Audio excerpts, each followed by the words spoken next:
Here we go again. It is Tuesday morning, just after 7:20. Time for our weekly check-in with Dr. Isaac Bogoch, infectious diseases specialist at Toronto General Hospital. Great to talk to you again this week, Dr. Bogoch. I want to start here.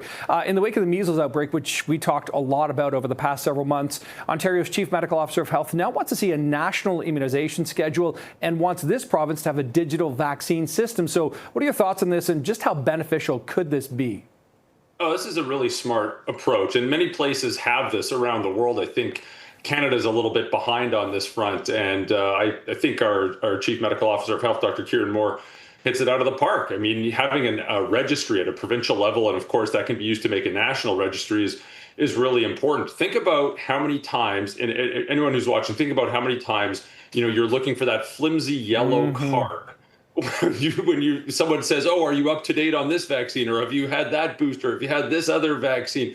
And you just don't know, and you can't find that yellow card because it's sitting in a dresser drawer somewhere, perhaps even in an apartment or a house you haven't lived in 20 years. So it's very smart from an individual health standpoint, just to ensure that records are standardized and kept up to date, but also from a public health standpoint, when you're combating outbreaks, you can really tell which areas and which geographic ranges might be more susceptible to others. And that can actually help guide public health responses, public health communication, and really help mitigate infectious disease outbreaks. So this is a very smart idea. We're a little bit behind in Canada compared to other places, and I think we can catch up with a registry like this. Good to hear that we can catch up. But like you said, it seems like a no-brainer, which is great. So from a no-brainer to this, we'll pick up on something we discussed last week.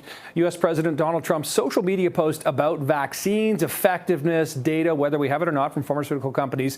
Well, that, Dr. Bogoch, kicked off an enormous conversation which seems to pit many in his own Republican Party against each other, and even his controversial head of HHS, Robert Kennedy Jr. I'm not sure we saw this coming last week, but what do you think the impact this has been on this whole conversation around not only Operation Warp Speed, but the COVID vaccine just in general?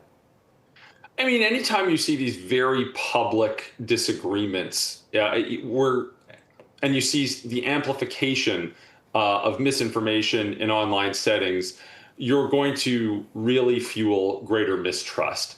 And I think it's really important to have conversations and open conversations about vaccine and public health. I think it's helpful to debate policy publicly as well. I think transparency is key, but we all have to be approaching this from an area of good faith, because the whole goal is, how do we promote public health? How do we promote public safety? How do we reduce the impact of vaccine preventable illnesses? And yes, debate is helpful, but not the type of debate that ultimately erodes trust in public health. So I don't know if we should be looking at the United States for guidance on this. I think we can look at other places and, of course, look within. Canada has tremendous expertise in this realm. We have some phenomenal leadership in public health and infectious diseases and in vaccine preventable illnesses.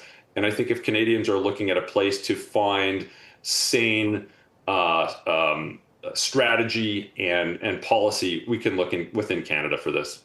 I think we're looking at them right now. In the meantime, flu vaccines, they're going to roll out in a couple of months' time. And you recently reposted a study looking at the impact of a higher dose flu vaccine given to adults over 65. Interestingly, it turned out the higher dose didn't seem to decrease the hospitalization for flu or flu-related illnesses. Does that surprise you? It seems, I think the common person might say, hey, that gives you like double the protection or more protection.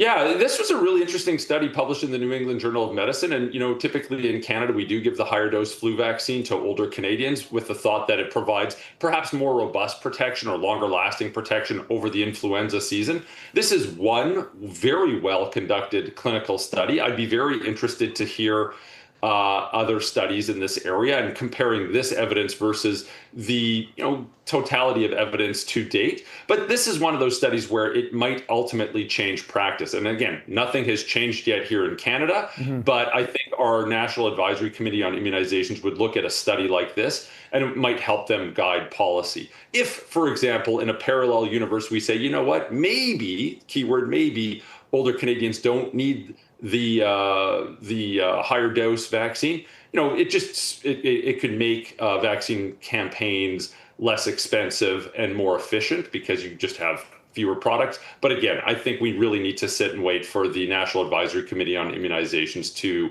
opine on this and really integrate this data with the existing data to date. So we'll hear what they have to say shortly, I'm sure. Yeah, you got to look at it all. That's for sure. Okay, Dr. Bogoch, once again, appreciate the time this week. Thanks again for joining us. We'll talk soon. Thanks, Nick. Have a great day. Yeah, you too. Take care.